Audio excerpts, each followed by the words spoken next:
we never got in line for, a bread line or, Right. my mom and my dad are way too stubborn to ever do that. And they would never probably take something like that. They might, maybe from a church, if a church gave them a donation, they might. That never happened to my knowledge, but they're very adamant in not taking government handouts and things like that. That's just the way they were raised. And that's kind of how we are in our family, but we don't disparage anybody who does take those things. Just to clarify that I'm not against anybody taking things. I wouldn't recommend it because Yeah. you're also part of the system then, Right. but we all are at this point. So, We did for Anna. We did some of the WIC program, right. and yeah, I was raised the same way. We don't take government Right. handouts.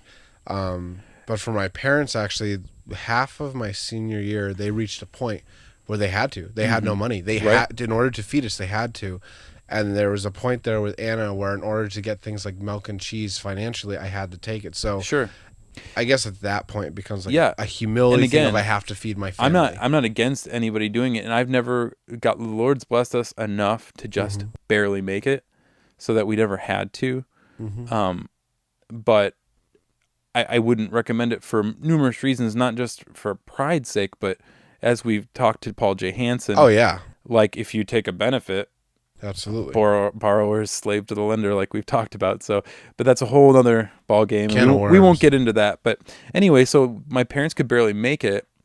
So my oldest uncle on my mom's side, he lived in a town in Illinois called McHenry. And it was a little town, lots of farms. I think there was a grocery store. And somewhere along the lines, like, I think there might have been a Kmart. I'm not sure. But it was probably about an hour and 15 minutes from Chicago, abouts. I'm being very rough here. I can't give you the exact mileage. Anyway, he worked at a company in the suburbs, and it was booming, and he was kind of high up in the management position there. And he offered my parents a hand up. Not necessarily a hand out, a hand up. Right. He offered my mom a desk job, and he offered my dad a job in the warehouse as a janitor, essentially. So, bottom level jobs, but just to help them. But their job. And I think we lived with them for a few months before we got our own apartment. So we moved to this apartment, and we're doing things ourselves, and things are going a little bit better. And I'm just going to say the street that we lived on because it comes back full circle later. It was a street called Riverside Drive.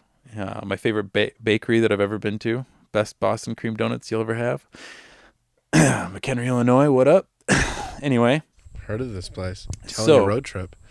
We'll do it one day, Dan. So we moved to this city, or this town, McHenry. I guess it's technically a city. It's really small, but I guess by technicalities of municipalities, Right. It's labeled the city. Grew up there. My earliest memories of what I wanted to be in life growing up in McHenry, I always wanted to be an artist. I liked to draw. I wasn't good at it, but I just always thought, man, I want to be an artist. That's so cool. Like to be able to create things with, just out of nowhere, like with your mind, and just put them on paper, or have like a manifestation of that. I was not a kid that played with Legos nonstop. Like I was not an engineering type of mind. I don't have that technical type of inclination, if you will. It's not that I'm closed to it. It's just not my natural. It's not who I am. Right. So I would play with constructs, which was, according to one of my bandmates later on the line, he said, constructs are for retards. Legos are the way to go. Wow. I won't mention his name. So anyway. Did he happen to play the drums? I think he did. Oh. Anyway, shout out. So I grew up and I did my own thing. I was very much, I kind of got lost in the clouds a bit. Kind of a spacey type of mind, always kind of dreaming of things, and I couldn't tell you what I was dreaming about. I was just kind of spacing out. But I got into school. My mom put me into a Christian school. From kindergarten till second grade, I attended a, a, a Baptist church school. So in the church, above the church, there was basically a school building. Yep. And I attended that for, like I said, 3 years. Had some positive and negative experiences that would go on to shape me. One of my memories of that place was the pastor's kid. The pastor's kid, I think there were only 2 boys in my class. There were 3 students in my grade level, and one was a girl, and 2 of us, were the boys. Well, this kid Jeremy, I'll never forget. Jeremy was kind of like my friend. I guess the closest thing I had to a friend, besides like my sister. And one day, the pastor's son runs into the bathroom or the locker room, and this is so stupid, but he just goes, "Jeremy, you're cool, man. Sam, you're not." And he just picks me up. I'm in my underwear, and he throws me into the gym and locks the door, and I'm stuck in my underwear in the gym. What? Thank God nobody's here. But anyway, his dad, the pastor of the church, who is just one of my favorite pastors I've ever met. Mm-hmm. God rest his soul. Is he rested? He passed away many, many, many years later from cancer, and he actually, at the time, I think, was preaching at a church in Texas. At that time, he had moved locations. That pastor, he paddled him. So he had my back. Put him down. That's right. I attended a school where you could paddle the children if need be, and where the parents signed a waiver for that. Now it comes Praise God for the Midwest. So leave it to the Baptists. Comes full circle though. See, when I was in second grade, I decided to play a little mind game, Daniel. The amateur workings. I wanted to finish all my homework so I could go home and play one day. And I said to myself, I wonder if I sit next to all the older kids.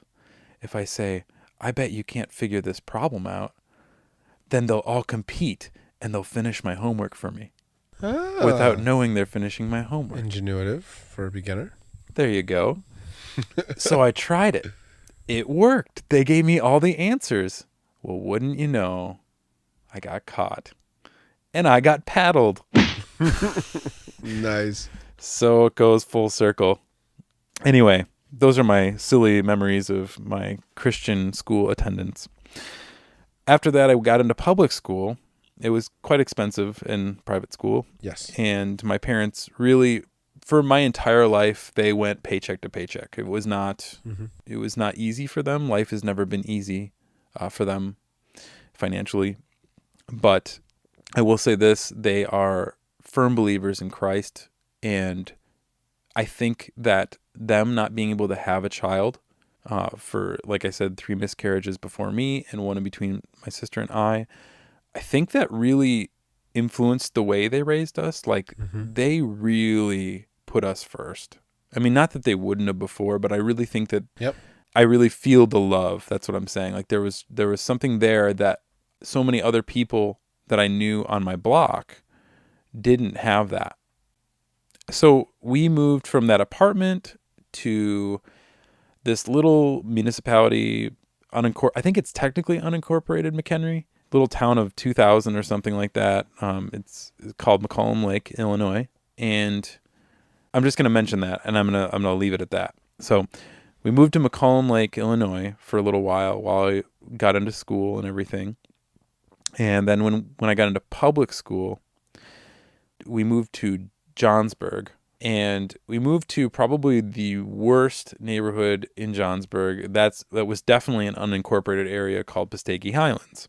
The block that I lived on was just full of people who did not care about their children. And like I said, that's when I started to really notice that my parents were different than others. Not just the Christian thing, but like just the way that they cared about us and put us first.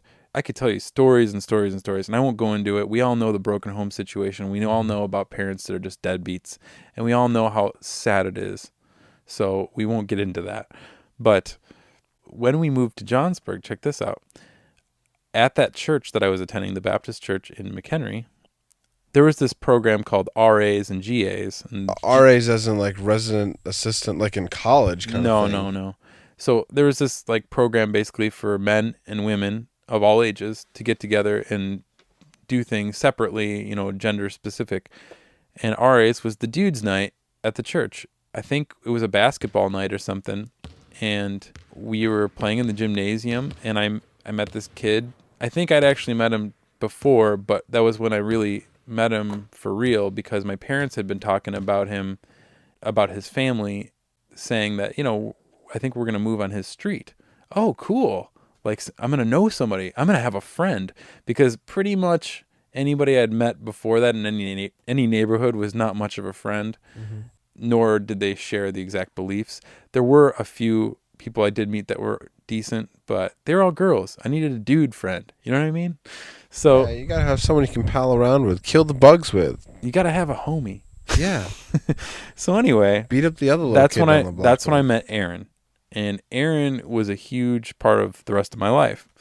We hit it off, and he was also equally excited because he knew what that neighborhood was like. He didn't have any friends, and I think Aaron's parents were a little bit more protective than my parents. Like, I was really into Ninja Turtles, and I never forget Aaron's dad being like, no way, they call him Master Splinter, and they meditate, and you know what though, there's a lot of truth in that. There is. Now that I'm older, and like I was like, no, I didn't, whatever, he's crazy, and you know, you're just a kid and you want to do what you want to do, but there was a lot of merit in Looking back out now, it's like, oh, well, yeah, man, hey. New Age Mutant Ninja Turtles, what up? So, anyway, Hi-ya.